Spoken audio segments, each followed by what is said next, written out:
Manalangin.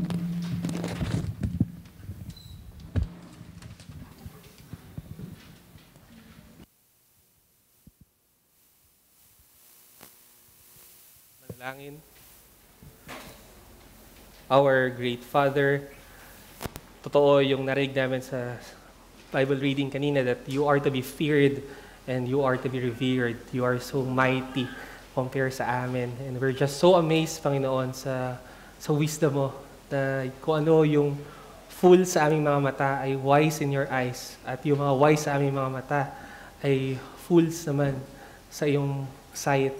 And we're just so grateful na ganito ka nag-ooperate kasi minabuti mo na ang iglesia mo ay mabubuo ng mga tao na bagsak sa human standards. At dahil sa iyong biyaya ay talagang naging vessels kami ng iyong mercy lamang. At na-amaze din kami, Lord, na ginagamit mo sa iyong ministeryo ay yung mga tao na pitiful, na mga weak, na sobrang unworthy para makita talaga yung kaluwalhatian ninyo, Panginoon. And I know, Lord, na I'm not the right person to preach these things, Lord, but I will trust in your word na kaya namin, pero kailangan lang namin pakawalan ito. And you are going to minister at napaka-sharp, double-edged ang iyong salita. Ikaw pa rin ang malulhati at makita namin si Kristo sa pangangaral na ito. We ask this in the name of our Lord and Savior, Jesus Christ. Amen. Isa sa mga landmark promises ng Administrasyong Marcos ay ang pababain sa 20 pesos ang kada kilo ng bigas. And guess what? Ngayong linggo lamang, umakyat na naman sa halos 9 pesos ang presyo nito at umabot na nga ang halaga sa halos 60 pesos kada kilo. At ang tinuturing na dahilan ng patuloy na pagtaas nito, walang iba kundi ang mga smugglers at hoarders na kumokontrol umano ng presyo nito sa merkado. Kaya nga hindi na nakapagpigil pa ang Pangulo at nung nakaraang SONA niya, binantaan na niya ang mga ito at sinabing bilang na ang mga araw ninyo. Pero alam nyo, hindi lang or hindi ang Pangulong Bongbong Marcos ang unang nagbanta ng ganito sa isang hoarder. Guess who? Walang iba kundi ang Diyos mismo. At ang dahilan kung bakit sabay-sabay nating aalamin sa text natin ngayong hapon. Our text for this afternoon will come from Luke chapter 12, verses 13 to 21. Luke chapter 12, verses 13 to 21. Someone in the crowd said to him, "Teacher, tell my brother to divide the inheritance with me." But he said to him, "Man, who made me a judge or arbitrator over you?" And he said to them, "Take care and be on your guard against all covetousness, for one's life does not consist in the abundance of his possessions." And he told them a parable, saying, "The land of a rich man produced plentifully. And he thought to himself, 'What shall I do? For I have nowhere to store my crops.' And he said, 'I will do this. I will tear down my barns and build larger ones. And there I will store all my grain and my goods.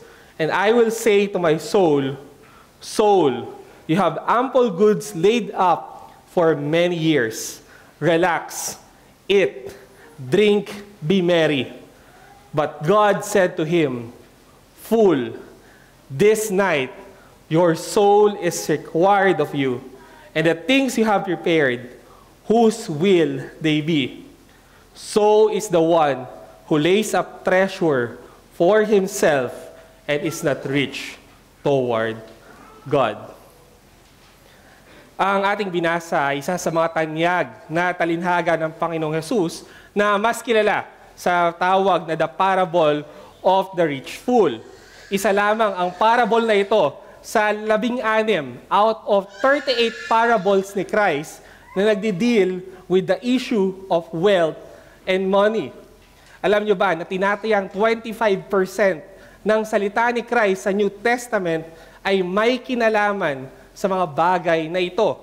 Lumalabas na 1 out of 10 verses in the Gospels ay patungkol sa riches. Na kahit nga daw pagsamahin mo pa yung mga verses patungkol sa faith and prayer, mas marami pa rin daw ang verses na may kinalaman sa money and sa wealth. Tila sinasabi sa atin ito that there must be something about worldly riches na dapat nating malaman. There might be a grave danger sa mga bagay na ito, kaya ganito na lang yung emphasis at yung warnings ng Panginoong Jesus on this matter. Napaka-vocal ng scriptures pagdating dito. And the preachers of today should also do the same. Because personally, sa tingin ko, ito ang numero unong rason kung bakit may mga kaluluwa na susunog ngayon sa impyerno. That's why the pulpit of every church must never be silent about these issues. Why? Because mismo ang Panginoong Jesus ay hindi nagawang manahimik sa mga bagay na patungkol sa pera at kayamanan. Ngunit bakit nga ba nagsalaysay ang Panginoong Jesus ng talinhagang ito? Ano nga ba ang nagtulak para ibahagi niya itong kwento? Well, makikita natin sa simula ng kabanata ng Luke chapter 12 na pinalilibutan ang Panginoong Jesus ng maraming mga tao na kasalukuyang nakikinig sa kanyang mga tinuturo patungkol sa mga katotohanan na may kinalaman sa kaharian ng Diyos. At sa kasagsagan nga ng kanyang pagtuturo, may isang lalaki ang maglalakas loob na i-interrupt siya sa kanyang pagtuturo at tila inuutusan ang Panginoong Hesukristo. Nais kasi ng lalaking ito na pumagitna o makialam na ang Panginoong Jesus pagdating sa hatian ng kanyang mana sa pagitan niya at ng kanyang kapatid.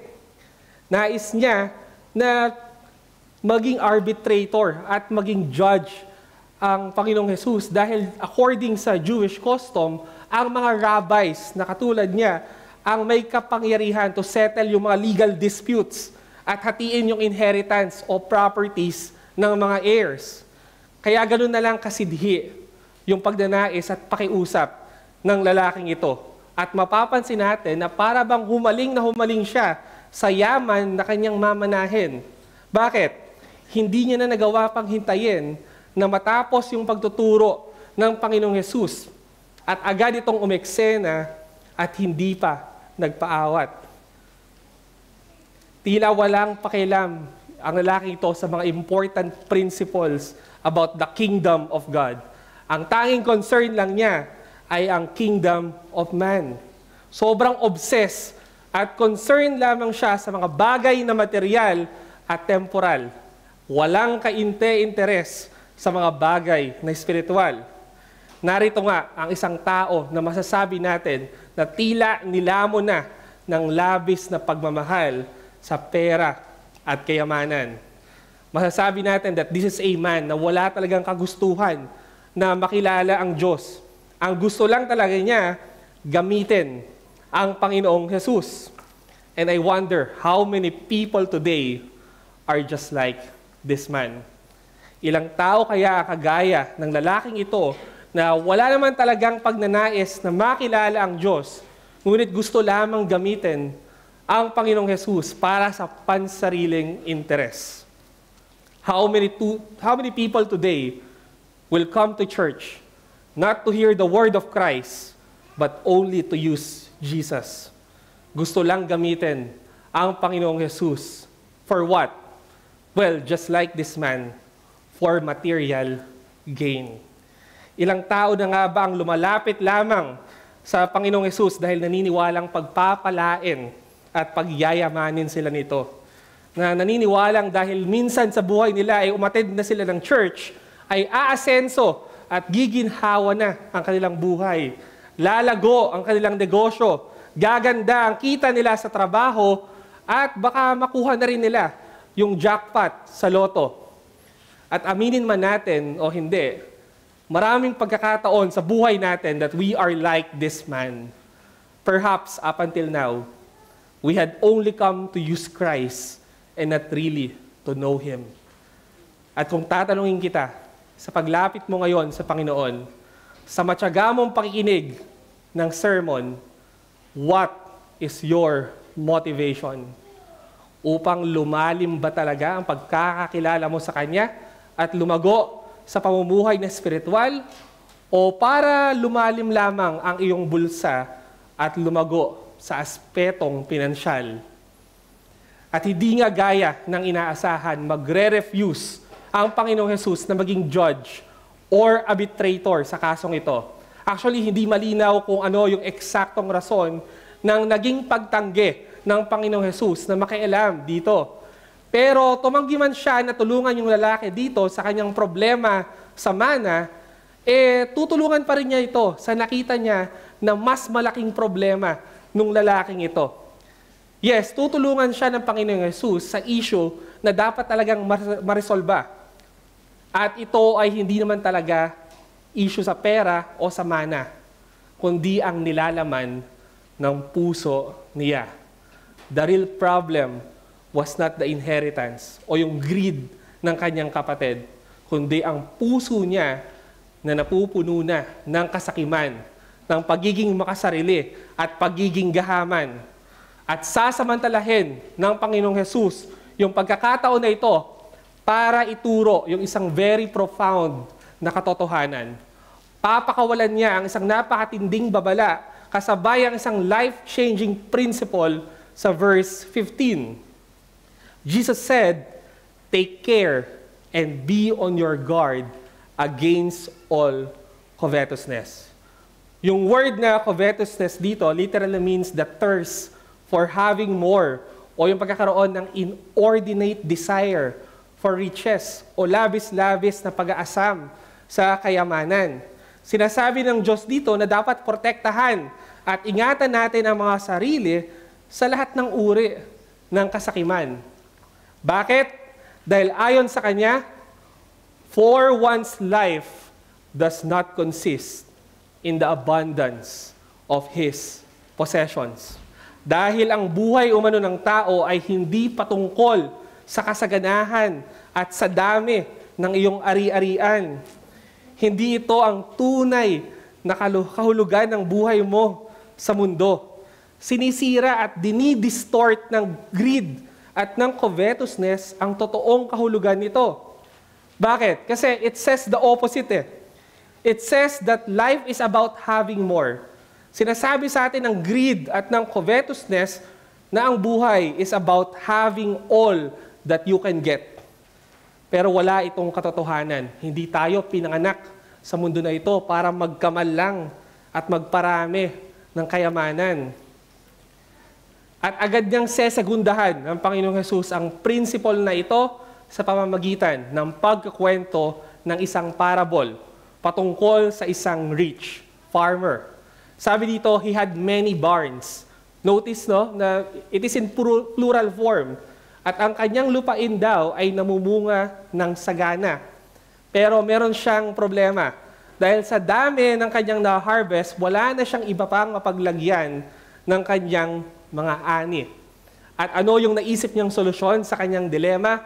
Gumawa na lamang ng mas malaki at mas malawak na barn para maimbak niya yung sobra. At dahil nga daw sa dami ng kayamanan nito, iniisip niya na he can now sit back and enjoy life.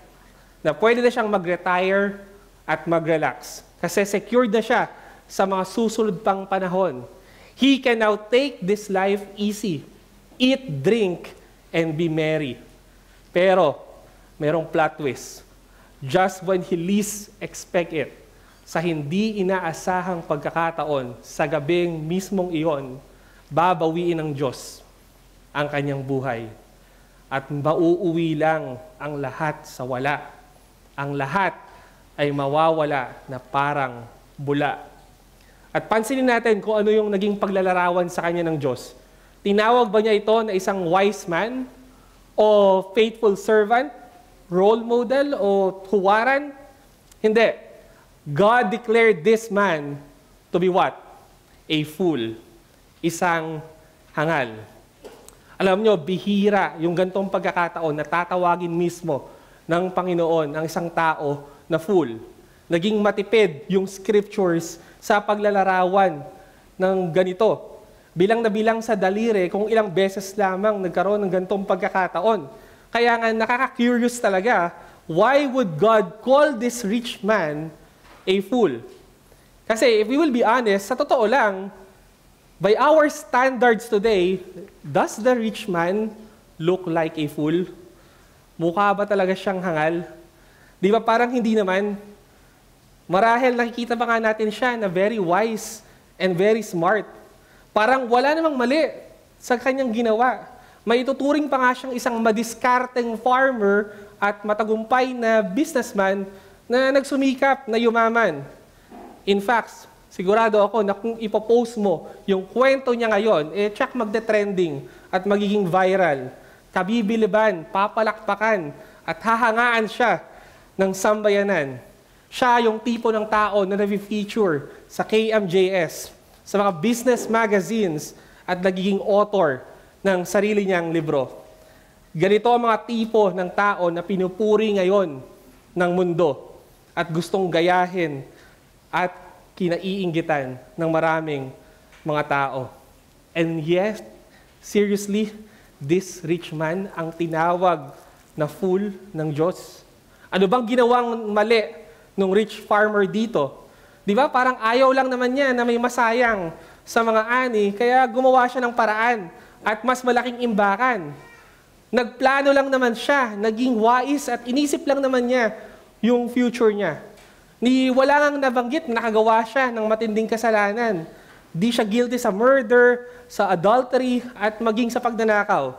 Pero napaka-ironic na yung man pala na very wise in our eyes can be called a fool by God. People of today will call this person, this rich farmer, a success. Ngunit sabi ng Diyos, he is senseless and he's a failure in His eyes. Pero ngayon pa lang, linawin natin, he is a fool, hindi dahil rich siya or mayaman. Because again, it is not sin to have money. Ang issue here is not the amount of treasure, but the location of those treasures. At nasaan yung treasures ng taong ito? Nandito lang sa earth. And it already occupied his heart. Kaya nga yung covetousness, no, it's not really about the amount of money na pinoposes natin. It's about the attitude that you have towards it. Hindi natin dinidemonize ang riches. In it of itself, hindi ito masama. Walang masamang maging mayaman. Hindi kasalanan ang magkaroon ng masaganang buhay. Ang mali ay ang maging mayaman ka lamang sa material na mga bagay at pagdating sa Diyos, ikaw ay napaghuhulihan at labis ang iyong kahirapan. That's what Jesus said in verse 21. So is the one who lays up treasure for himself and is not rich toward God. Ito daw yung mga tao na tinuturing na fool. Yung mga may maling pananaw at kahulugan sa buhay. Na nag-aakalang ang buhay ay patungkol lamang sa pagpapayaman. This is the riches that makes people poor. Ito yung kayamanan na nagbubunga ng kahirapan. If all you have is money and wealth on this earth, but without God, if you are only rich financially and materially, but you are very poor and bankrupt towards God, at ano ba ang dapat itawag sa'yo? Well, I think it's only right that God also will call you a fool kung dito ka lang masyadong nag-invest sa mundong ito. That's our simple message this afternoon. That those who live only for the riches of this world are utter fools in the sight of God. Ang mga namumuhay lamang para sa mundong ito at labis-labis na nag-iimbak ng kayamanan dito ay maituturing na hangal sa mga mata ng Diyos. Sobrang fool na sobrang maging mayaman ka dito sa mundo na ilaan mo lahat ng buhay, oras, panahon at lakas mo para umasenso dito, pero pagdating sa Diyos, wala kang yaman na naibangko. And I am quite sure na no one wants to be called a fool by God. Wala ni isa sa atin sa loob ng worship hall na ito na gusto na at the end of our life, pag humarap tayo sa Diyos, ay gugustuhin tawagin din siya na fool. Wala sa atin na may gusto nito. Kaya wala rin dapat sa atin ang dapat na mamuhay na para bang lagi tayong mauubusan ng mga material na bagay. Huwag tayong mamuhay na parang ang mundo natin ay umiikot lang sa kayamanan. Habang di pa huli ang lahat, huwag nating hayaang maging mayaman lang tayo dito sa kalupaan. Pero pagdating sa Diyos, hindi man lang natin siya napaglaanan. Nawa, mangusap yung mensaheng ito sa ating lahat na tiyak hanggang ngayon, hindi pa rin nakukontento. Sa atin na patuloy pa rin na inuuna ang magpayaman dito sa mundo kaysa sa yumaman sa Diyos. Sa atin na patuloy pa rin inaakala na ang buhay ay patungkol sa pagkamal ng maraming ari-arian. Yes, alam ko, walang gustong mag-confess sa atin ng kanyang greediness at covetousness. Wala sa atin gustong umamin sa kasalanan ito. Sa lahat ata ng kasalanan, ito yung pinakamahirap aminin dahil nakakahiya. Mauuna pa ata nating aminin yung mga sexual sins at immorality natin kaysa aminin natin na hanggang ngayon, tayo pa rin ay makamundo. Pero panahon na para magpakatotoo at humingi tayo ng tawad sa Panginoong Hesukristo. Panahon na rin para baguhin natin ang pananaw at pakahulugan natin sa buhay. Again, hindi ito paramihan ng ari-arian. Huwag natin kunin o ibase ang halaga natin o yung meaning ng buhay natin sa dami ng pagmamayari natin. Tigilan na nating sukatin ang halaga ng buhay natin dito sa laki ng kinikita mo sa trabaho, sa garbo ng kasuotan, o sa lawak ng bahay na iyong tinitirahan. Let's not measure the worth of an individual in terms of his possession, in terms of kung ano ang meron siya at kung ano ang wala siya. Your worth is not in what you own, and your worth is also not in what you do not own. Ang halaga mo ay wala sa kung ano yung meron ka, at wala rin sa mga bagay na wala ka. Ganito yung buhay sa kaharian ng Diyos. Hindi pera-pera lang o paramihan ng kayamanan. Sa kaharian ng Diyos, hindi ka talaga mayaman kapag pera lang ang meron ka. Again, mismo ang Panginoong Jesus na ang nagsabi, one's life does not consist in the abundance of possessions. Let me repeat, one's life does not consist in the abundance of his possessions. Isa pa, one's life does not consist in the abundance of his possessions. Last na, para sure, one's life does not consist in the abundance of his possessions. Sorry, kailangan nating ulit-ulitin ito. Kasi kilala natin ang ating mga sarili, tiyak mamaya lang, bubulungan ka na naman ng mundo. Every advertisement na mapapanood mo, lahat ng magagandang bahay na madadaanan mo, lahat ng kotse na makikita mo, ipapaalala dito sa iyo yung mga bagay na dapat tinataglay mo. Makita mo lang yung My Day ng kaibigan mo na may bagong bahay at sasakyan, sigurado, babalik ka na naman sa pag-aasam at agad mo na naman itong makakalimutan. Makapanood ka lang ng kahit isang vlog na pinangangalandakan ang mga mamahaling ari-arian, tiyak maglalaro na naman ito sa iyong isipan. Mabalitaan mo lang na yung kaklase, katrabaho o kasabayan mo nakapagpundar na ng ganito o biglang umasenso. Akala mo na pag-iwanan ka na at kawawang-kawawa ka na. Akala mo kinawawa ka na ng Diyos. Mamaya lang, makakatikais ka na naman ng mundo. Imbes na ikaw ang nagkakatikais dito. Makabasa ka lang ng makabundong quote sa Facebook na naghihikayat sa'yo na magpayaman, maya-maya, bibigay ka naman. Kapatid, di ka ba napapagod at nagsasawa na mag-acquire ng kayamanan at pagpapalalang material dito sa mundo? Di ba lagi na lang ganito? Ilang minutes ka lang nanonood ng television, Nag-i-scroll ka lang sa social media, bigla mong marirealize na ang dami palang bagay na wala sa'yo. At ano yung gagawin mo? Siyempre, susubukan mo ring magkaroon ng mga ito. Pero the next day, meron na namang mas bago. At ganun na naman yung gagawin mo. Paulit-ulit na lang. Naging endless cycle mo na ito. Let me remind you, laging magkakaroon ng mas magandang kotse, mas high-tech at advanced na mga gadget. There will always be a nicer place to live and a nicer dress to wear. Laging mayroong mas maganda at mas better. Hindi yan matatapos. Pero ang tanong, hahabulin mo ba ang lahat ng mga ito? Lahat ba dapat magkaroon ka? Again, for the end time, one's life does not consist in the abundance of his possessions. At based on this parable, what made the rich man an utter fool in the sight of God? Makikita natin dalawang paraan ng kanyang pamumuhay.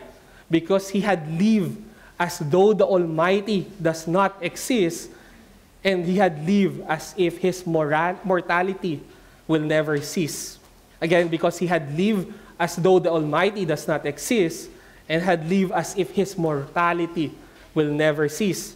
Basahin natin yung verses 16 to 18.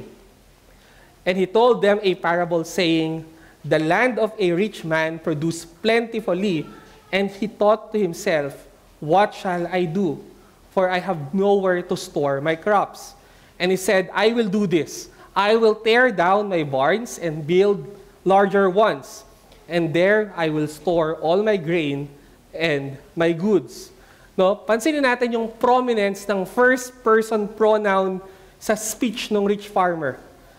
He refers to himself more than 10 times, to be exact 11 times, using the pronoun I and my. At kapansin-pansin dito, without any regard for God. Sa 3 verses pa lang na ito, halos 11 beses niya binanggit yung sarili niya. Ganito katindi yung pagiging self-centered at egocentric niya, na ni isang beses di niya man lang na-mention o na-acknowledge man lang ang Diyos sa gitna ng kasaganahan at mga biyayang natatanggap niya sa buhay. He left God out of the picture. He lived as if God does not exist. Puro siya na lang, patungkol sa kanyang lahat, at tila namumuhay na lang siya para sa sarili niya. Umaasta na rin siya na para bang siya yung may ownership ng lahat sa buhay niya. Kasi all throughout ng speech niya, pansinin niyo, my fruits, my barns, my goods.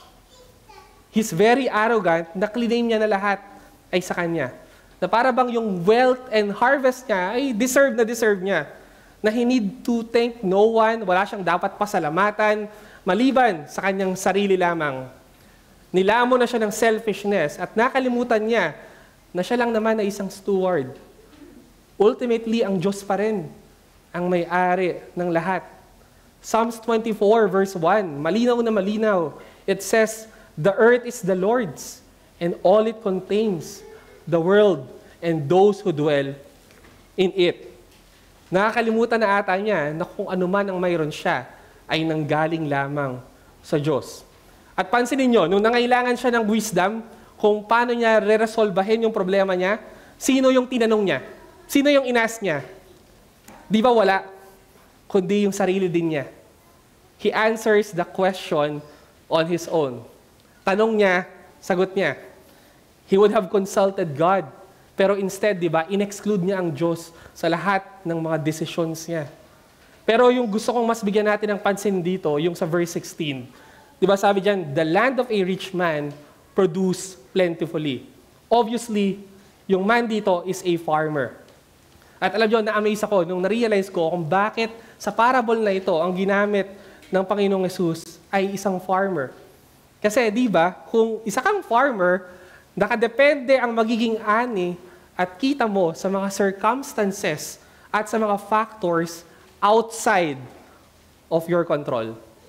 Alam natin na sa ganitong uri ng trabaho o business o profession, di ba heavily reliant ka sa panahon at sa iba pang mga natural agents. Kahit sabihin mo na ikaw pa yung naghukay, ikaw yung nagdilig, ikaw yung umani, ikaw yung nagtanim, wala rin lahat yan kung wala ang ulan at ang sikat ng araw. At sino nga ang kumokontrol ng mga bagay na ito? Di ba? Ang Diyos. Siya yung nagkokontrol ng lahat ng elements at ng mga factors na to. So tama lang talaga na sabihin natin dito na ultimately, Diyos ang dahilan kung bakit siya yumaman. It is God na nag-provide ng nutrients dun sa ground. Siya yung nagpaulan, siya yung nagpasikat ng araw. At siya rin ang talagang nag-allow na mamunga yung lupain niya ng masagana. Di ba sinabi sa 1 Corinthians 3 verse 7, so neither he who plants nor he who waters is anything, but only God who gives the growth. Ang Diyos ang nagbibigay ng growth. Ang isang magsasaka na katulad niya can do all the right strategies. Lahat ng bagay na tingin niya ay magpapasagana or dami ng ani niya. Pero kung hindi i-bless ng Diyos yung efforts niya, wala rin siyang aanihin. Apart from the blessing of God, pwedeng hindi lumago yung mga tanim niya or hayaan na lang ng Diyos na maging tagtuyot or bahain yung kanyang lupain. Kaya masasabi natin dito, yung prosperity ng farmer, it was from God. Pero ang tanong, does he acknowledge it ba? In-acknowledge ba niya that what he has belongs to God? Naisip man lang ba niya na magpasalamat sa Diyos? Di ba hindi? Nakalimutan niya na ang Diyos. Namuhay na siya na parang walang Diyos. Alam niyo, ito siguro yung nagiging bunga or nagagawa ng greed sa isang tao. It blinds us to the true source ng blessings natin. It makes us forget kung sino yung true owner ng lahat ng possessions natin, which is God. Ipapalimot pala sa atin ng kasakiman kung sino ang tunay na nagmamay-ari ng lahat o kung kanino nanggagaling ang lahat. Pero alam nyo, hindi na dapat natin to ikagulat kasi ito talaga yung nakasulat sa scriptures. Ganito talaga yung lifestyle ng isang fool, ng isang taong labis yung kasakiman at pagmamahal sa kayamanan. He will make choices as if God does not exist. He will live as if walang Diyos. Ang mga fools are practical atheists. Di ba sabi sa Psalms 14 verse 1, the fool says in his heart, there is no God. Ang mga fools, naniniwala sila na walang Diyos. Kaya namumuhay sila na parang walang Diyos. At ang dahilan nito ay yung labis na greed at covetousness nila.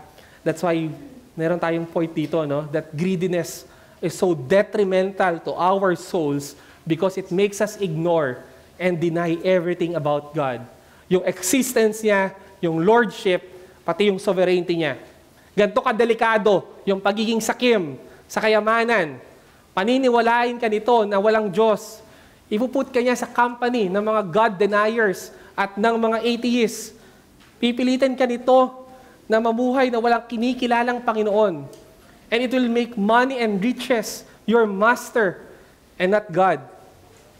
Paniniwalain ka nito na ikaw ang dahilan ng lahat ng magagandang bagay na nararanasan mo sa buhay.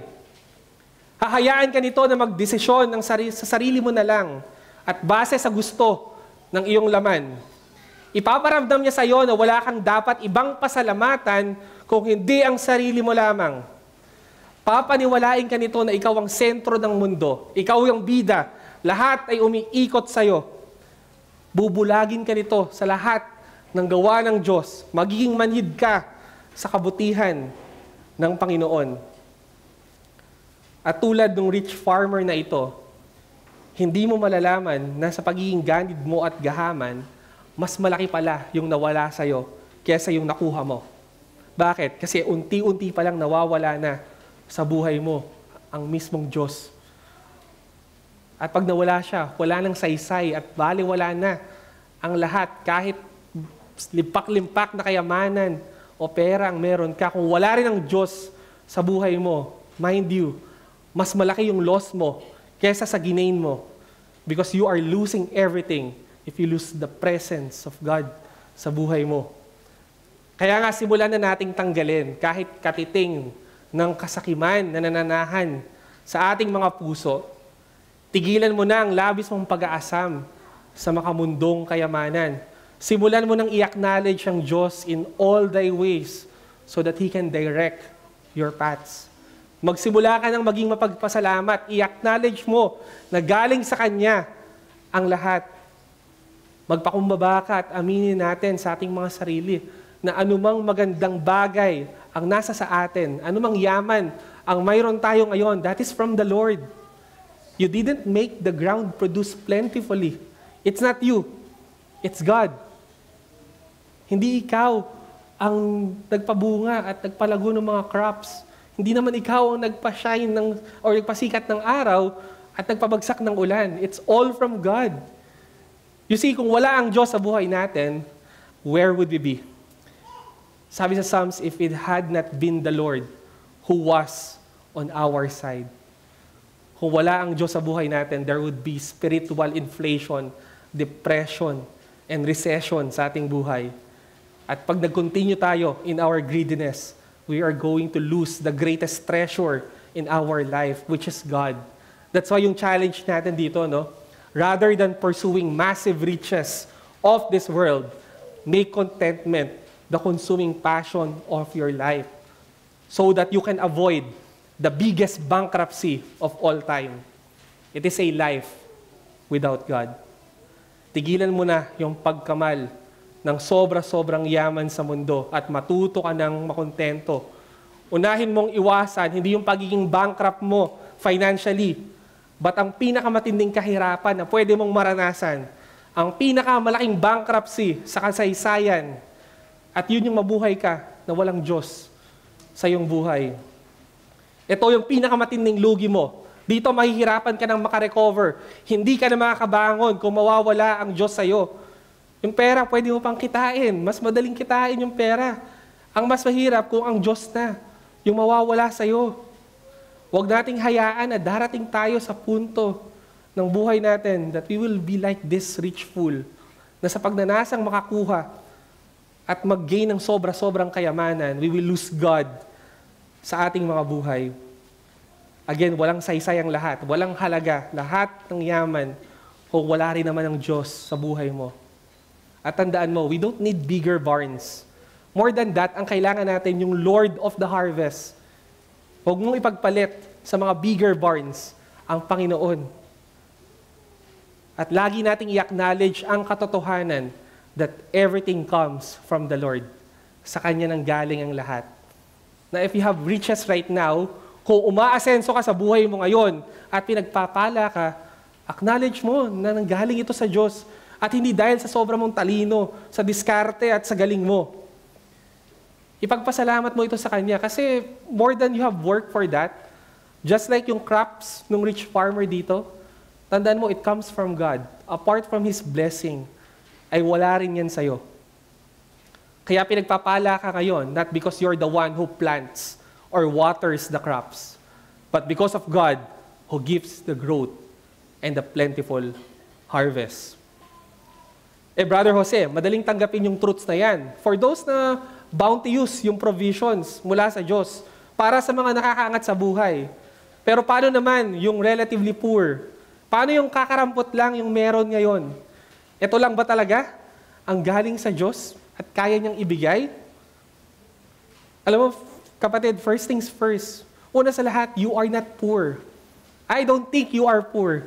Kasi kung iisipin mo, wala sa mga anak ng Diyos ang may tuturing na mahirap. Bakit? Kasi you cannot consider yourself poor if you have clothes to wear, you have food to eat, and if you have roof over your head. You are incredibly wealthy and blessed kumpara sa iba, sa sitwasyon ng ibang mga tao. Iniisip mo lang na mahirap ka dahil kinukumpara mo yung sarili mo sa mga taong kinaiinggitan mo. Kinukumpara mo lang yung sarili mo sa alam mo na accomplish. Pero sa standard ng Diyos, pinagpala ka talaga. Alam mo bakit?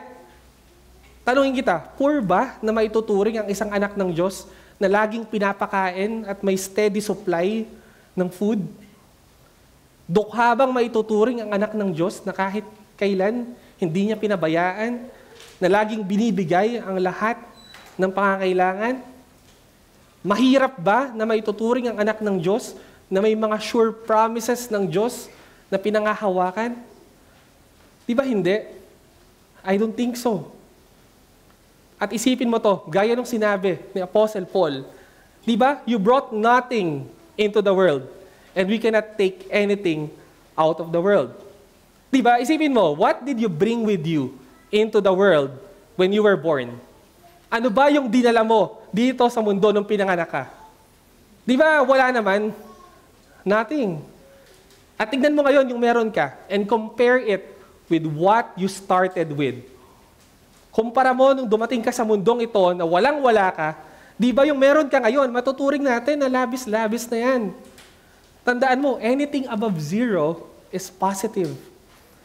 Kaya kung ano man yung kondisyon at kung ano yung mayroon ka ngayon, you cannot be poorer than when you first came into this world.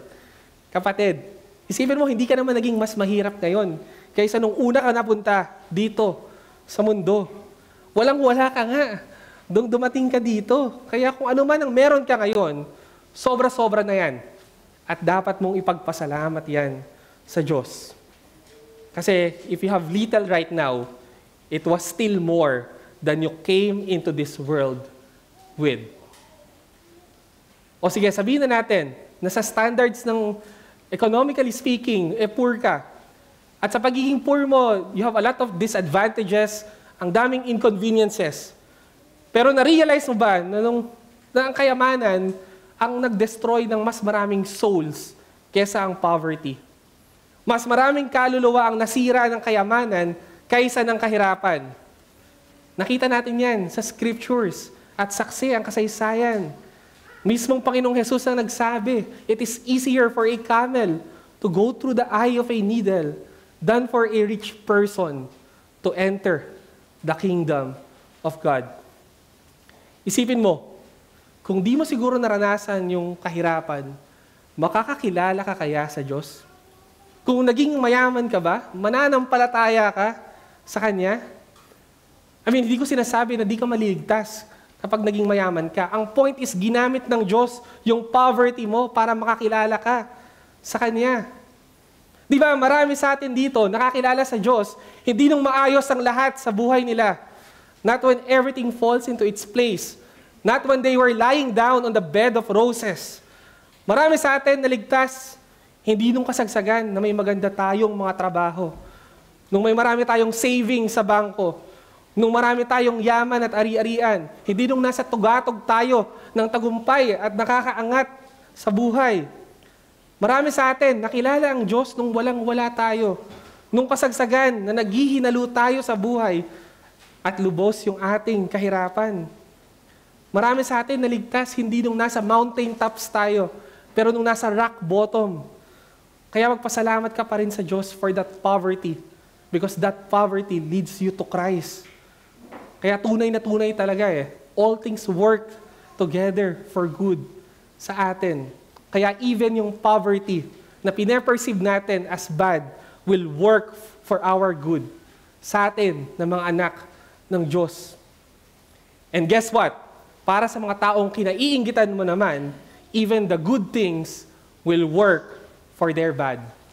Sabi nga ni Thomas Watson, even the good things will work for their worse. Kahit anong ganda ng bagay, kahit anong yaman yung makuha nila, it can lead them to hell. It will work for their destruction, for ng kanilang mga souls. Kaya wala kang dapat kainggitan. Higit na pinagpala ka. Tandaan mo yan. And let's take this time to address the big elephant in the room. Di ba? When we're talking about riches, primarily we're talking about money. At alam nyo, napaka-insightful nung sinabi ni J.C. Ryle patungkol dito. Sinabi niya na ang money ang pinaka-unsatisfying possessions sa mundo. Bakit? Kasi daw ang money seems desirable at a distance, yet it often proves to be a poison when in our hand. Ang pera, sobrang ganda sa malayuan. Gugustuhin mo kapag nasa malayo, pero pag hawak mo na, nagiging lason at sobrang delikado pala. Napaka-unsatisfying ng money. Kasi, di mo ba napansin? There is trouble in the getting of it. There is anxiety in the keeping of it. There are temptations in the use of it. There is guilt in the abuse of it. There is sorrow in the losing of it. There is perplexity in the disposing of it. Di daw maintindihan ni J.C. Ryle, bakit gusto-gusto ng tao na magparami ng pera, wala naman daw itong dinala, kundi puro problema. Kasi isipin mo, ang pera, madalas mahirap makuha. Mangangamba ka at mag-aalala kapag tinatago mo. May temptation sa paggamit nito. May guilt pag naabuso mo. May lungkot pag nawala mo. At napakahirap i-dispose. Kaya sabi ni Thomas Fuller, hinalintulad niya yung money sa fire. Ang pera daw parang apoy na mentras dumadami, lumalaki at mas delikado. Kaya sa buhay daw natin, it's better a little fire to warm us than a great one to burn us. Mas okay na yung konting apoy para mainitan lang tayo. Kaysa masyadong malaking apoy, baka masunog at matupok na tayo. Muli, it's not having more that is wrong. Walang mali sa magkaroon ng higit sa mga basic needs mo. Hindi mali na naisin mo na mag-improve yung pamumuhay ng pamilya mo. What is wrong is when you think na kailangan mo pa ng mas marami in order to be content. Na kailangan maabot muna ng Diyos yung standard mo, saan mo lang masasabi na kontento ka na. Pag nabigay na ng Diyos yung ideal amount ng savings na gusto mo, dun ka lang magiging masaya. Pag iniisip mo na kailangan mo pa ng mas maraming bagay para lang makontento at mabuhay dito sa mundo, ito yung mali. Na para bang hindi ka na mabubuhay pag hindi mo nakamit ang kayamanan na hinahangad mo. Para bang ikamamatay mo pag di mo ito nakuha. At pinalalabas mo na napakasama ng Diyos pag hindi niya binigay ito sa'yo. Anong sabi ni Jeremiah Burroughs? No? Ang pinakasikreto sa contentment, dapat daw gayahin natin ang Diyos. Di ba ang Diyos contented with Himself? We must be contented also with Him. Magiging kontento lang tayo kung tulad niya, makukontento rin tayo sa Kanya. The reason why you do not have contentment in the things of the world is not that you do not have enough of them. The reason is that they are not things proportional to that immortal soul of yours that is capable of God Himself. Ito daw talaga yung problema natin, kung bakit hindi tayo makontento. Di kasi natin naiintindihan na yung soul natin ay immortal at hindi fit at hindi suitable ang anything na temporal o material. Kaya hindi tayo nasasatisfy. Ang kailangan din natin para makontento ay immortal at eternal din. And who is that? That is God. Hindi kasi ano ang makakapagkontento, kundi sino. At yun ay ang Panginoong Hesukristo. Lastly, kapatid, talungin kita, bakit ba madaling-madali ka at sobra yung pag-aasam mo sa pera? Sino bang nagsabi sa'yo na kasalanan ang maging mahirap? It is no sin to be poor. There is no shame in poverty. Walang nakakahiya sa pagiging mahirap. Brother Jose, yes, walang shame to be poor, pero wala ring honor Kasi ang baba ng tingin sa akin ng mundo. Tandaan mo, ang mas nagmamatter, hindi yung tingin sa'yo ng mundong ito. Kahit mababa ang tingin sa'yo ng mundo, if you are in Christ, God thinks well of you. At yun lang yung mas nagmamatter, hindi yung paningin sa'yo ng mundo, kundi ang tingin ng Diyos sa'yo. Huwag kang mag-alala kung na kay Kristo ka, mas mayaman ka pa sa mga bilyonaryo dito sa mundo na hindi nananampalataya kay Kristo. Wala kang idea sa dami ng salvation blessings na meron ka at naghihintay sa'yo. And just to give you an idea, sabi ni Thomas Watson, ganito daw katindi yung ating yaman kung meron tayong Kristo. Kasi isipin mo daw, if you have Christ, you have more than if God given you all the world. Because God can make more worlds, but He has no more Christ to bestow. Kapatid, kung meron ka daw Christ, mas mayaman at mas pinagpala ka kaysa ibigay ng Diyos sa'yo ang mundo. Alam mo bakit? Kasi daw, kaya pang gumawa ng Diyos ng maraming mundo at ibigay niya lahat sa'yo yon. Pero nag-iisa lang ang Panginoong Hesukristo. At yun yung tinuturing niyang treasure. Yun yung pinahalagahan niya. And imagine, nasa sayo rin yun. Nasa sa atin yung pinaka-tinuturing na yaman ng Diyos, ng Maker and Creator of the universe. Now tell me, poor ka pa rin ba na maituturing? Kaya makukuha mo talagang makontento kung ikaw ay na kay Kristo. Pero kung di ka pa nananampalataya sa Kanya, talagang hindi ka makukontento kasi walang magsasatisfy sa'yo. Kahit kailan hindi ka magiging mayaman sa pagkakaroon ng maraming pera. Walang katapusan yung endeavor na yan. Wala yang hangganan. The one who loves money will never be satisfied with money. Kaya ano pang hinihintay mo? Lumapit at manampalataya ka na ngayon kay Kristo. Find your satisfaction in the Lord Jesus Christ. And secondly, because He had lived as if His mortality will never cease. Verses 19 to 20. Gusto lang pansinin natin dyan yung Greek word na ginamit, which is apaiteo. It is a commercial term na ginamit dito to convey the concept of life as a loan from God. Ito yung key term dito. Yan yung required dyan sa passage natin. No? It literally means to ask for something to be returned. Kung paano meron kang binarrow na kailangan mong ibalik. Ginamit yung lengguahang ito para ipakita yung buhay ng rich farmer dito ay pinahiram lamang ng Diyos. Di ba yung loan, ito yung pera na dapat maibalik mo sa totoong may-ari. At ganun din yung buhay ng rich farmer na ito. Kailangan din niya itong ibalik sa nagpahiram sa kanya. Sa oras na gugustuhin ng creditor niya. Sa madaling salita, even the life at soul ng man na to ay hindi niya pag-aayari. In reality, wala talagang pagmamayari yung tao na to. Kasi lahat from God. Kahit yung existence niya, niloan lang sa kanya ng Diyos. And God is demanding that back. Ang Diyos na nagpautang ng buhay, at any time, pwede niyang singilin yung pinautang niya na loan. Debt is from the hands of God. Pero kapansin-pansin, no, na yung rich fool dito was caught off guard. Akala niya kasi he was going to live forever. That he has many lives to live. Hindi niya naisip na maaari pa siyang mawala sa mundo anumang oras. Ganyan siguro talaga yung nagagawa ng greed. Bibigyan kanya ng ilusyon na you are assured of many tomorrows. Pinaniniwala ka na mahaba pa yung buhay mo dito sa mundo. Ang covetousness, binibigyan kanya ng illusion na you are an immortal being, that you're not going to die. Kaya ang gagawin mo, lahat ng buhay, oras, at enerhiya mo sa mga bagay lang dito sa mundo, ilalaan. To the point na hindi mo na maiisip na maghanda sa susunod pa na buhay. Ang greediness, tinetempt tayo na maniwala na we only live for this world. Kaya mamumuhay lang tayo sa buhay na to at hindi for eternity. At alam nyo, isa din ito sa hindi dapat natin ikagulat.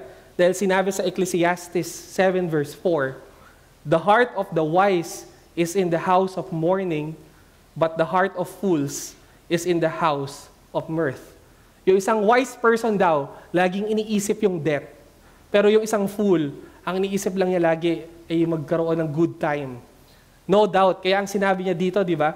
Relax, eat, drink, and be merry. At maituturing na fullest of full, pinakahangal, ang sino mang hindi maghahanda para sa susunod niyang buhay. He who does not prepare for eternity. He who does not prepare for the life to come. And that's the point. It is the height of one's folly to invest his life entirely in this world without preparing for eternity.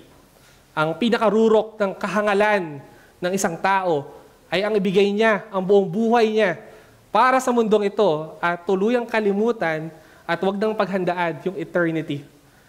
Masyado tayong nililibang ng pagiging gahaman that we have little time na mag-invest doon sa mga bagay na maglalast forever, para sa mga bagay na pangmatagalan.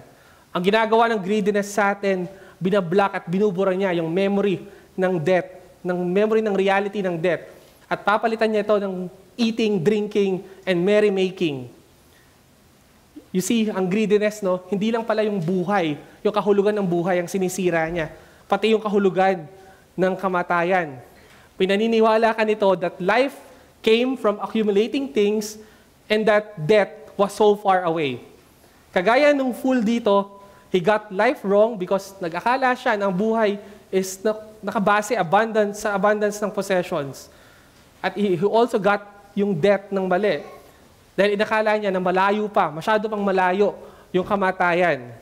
Kaya sobrang kahangalan na maituturing kung hindi ka mag-i-invest dun sa life to come. Diba, ang dami pang plano nung rich man dito. Pero hindi na dumating yung chance na maisakatuparan pa niya to. Ito daw yung tendency natin ng mga nagiging greedy at nagko-covet, no? Na pag humaling tayo sa kamunduhan, nagpa-plan daw tayo as if yung future natin ay endless. Parang wala tayong katapusan. Pero ang reality, we're not going to live long. We can't depend on tomorrow because we might die today. May deadline ang lahat. Hebrews 9 verse 27, because it is appointed for men to die once, but after this, the judgment. Tomorrows were never guaranteed. Tomorrow might never happen to us. In fact, yung buhay natin ngayon, or yung today natin might be our last day, and tomorrow might be our last tomorrow. Kaya ang challenge natin dito, do not live only for this short and passing life. Prepare to meet thy God by investing where you will live the longest. Huwag kang mamuhay para sa mundong ito lamang. Maikli lang yung buhay mo dito. Kung paanong, di ba, pag sa apartment, kung tumitira sa apartment, hindi ka masyadong mag-i-invest doon or magpapagandahin, ayusin. Kasi alam mo, nalilipat ka ulit at doon ka mag-i-invest at mas pagagandahin mo yung permanent residence mo. Ganun din dito. Maikli lang yung buhay mo sa mundo at yung eternity dapat ang pinaghahandaan mo. Tandaan mo, lahat ng riches at possession ay only meant for this life. Dito mo lang magagamit yan para lang sa buhay na ito at hindi mo madadala sa pag-alis mo dito. Maganda yung sinabi ni Jeremiah Burroughs, kaya daw tayo nahihirapang makontento kasi iniisip natin, we have 1,000 lives to live. Akala natin mahaba pa ang buhay natin dito. Life is short. Eternity is long. Maikli lang ang buhay mo dito sa lupa. Ang mas isipin mo, where you will live the longest.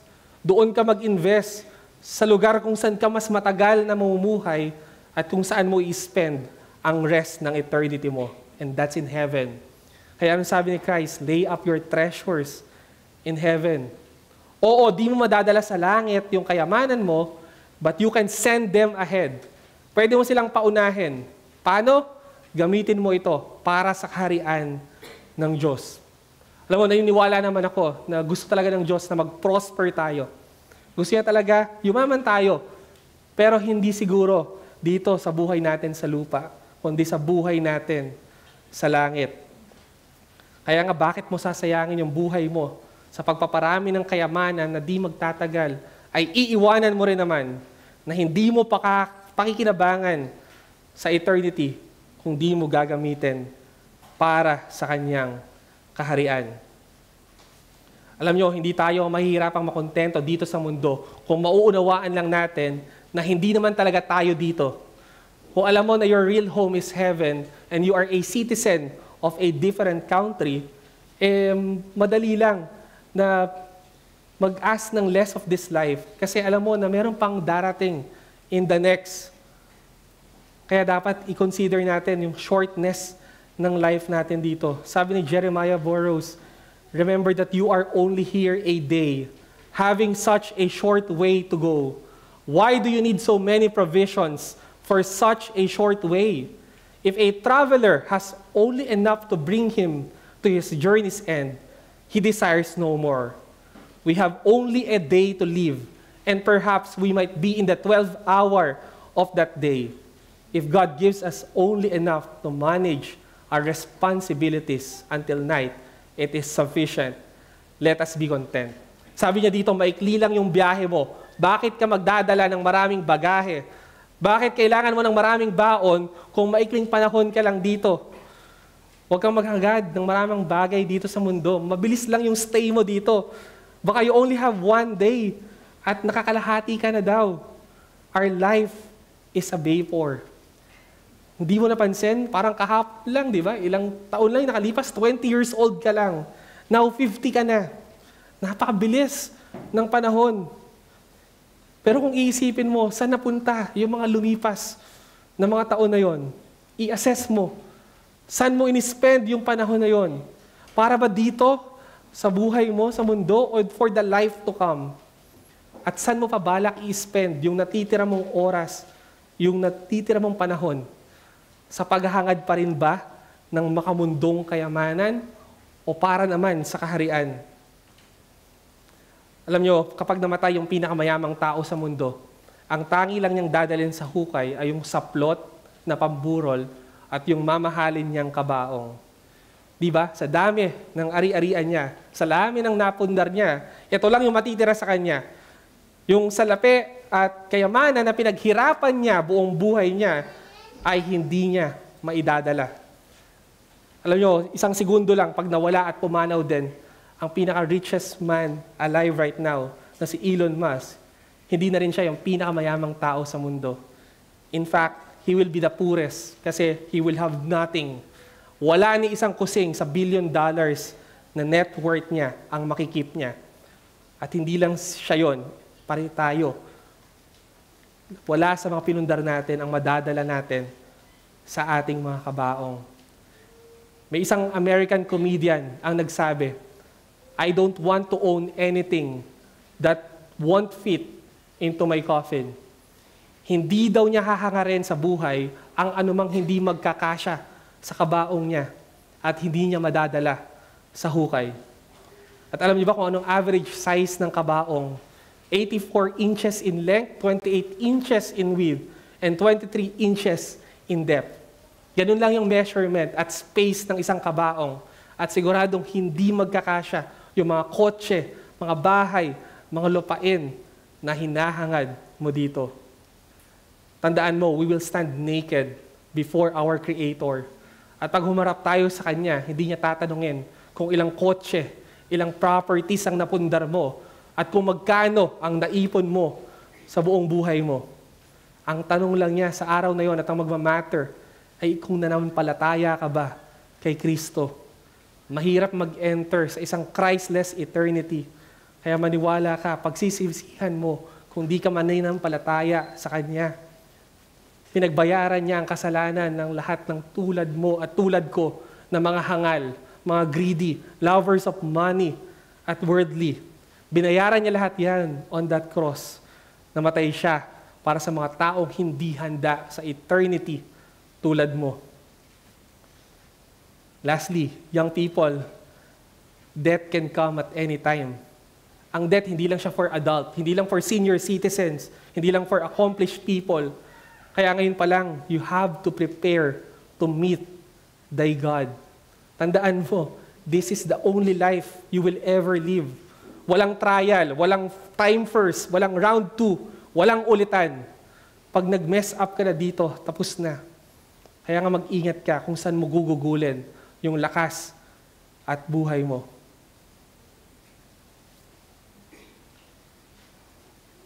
Again, ano pang hinihintay mo? Manampalataya ka kay Christ. Don't wait till tomorrow because you might die tonight. Wag mong itayin na mag 9 p.m., baka 8:30 pa lang, patay ka na. Kaya manampalataya ka na sa Kanya. Hell is not a place far away. It's nearer than you know. At sa susunod na segundo, pwedeng nasa impyerno ka na. Kaya lumapit ka na kay Kristo. And you will never have enough until you come to Christ. At tayo na mga Christians, remember na tayo na kay Christ ay reach toward God dahil sa isang rason lang. For our sake, Christ, though He was rich, became poor so that by His poverty, we can now be rich toward God. And as we end, alam nyo, na-articulate ng missionary na si Jim Elliot yung glorious truth at concept sa passage natin when he said, He is no fool who gives what he cannot keep to gain what he cannot lose. Hindi may tuturing na fool ang taong nag-i-invest for eternity.